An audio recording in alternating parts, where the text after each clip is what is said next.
तुझे यादुन में रातों जागी कटण, तुझे यादुन में रातों जागी कटण, मुँह आदत बनाए छड़ी आ। जेको सुकून तोखे सोचींदे मिलदो आ, सो निंद में किथां आयो।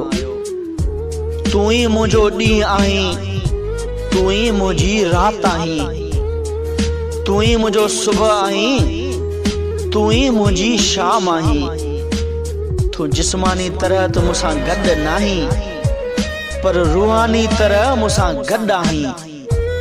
मुझे दिल में, मुझे दिमाग में, मुझी सोच में, मुझी समझ में, मुझे प्यार में, मुझे कुर्ब में, बस तू आहीं, बस तू आहीं, बस तू आहीं, बस तू आहीं।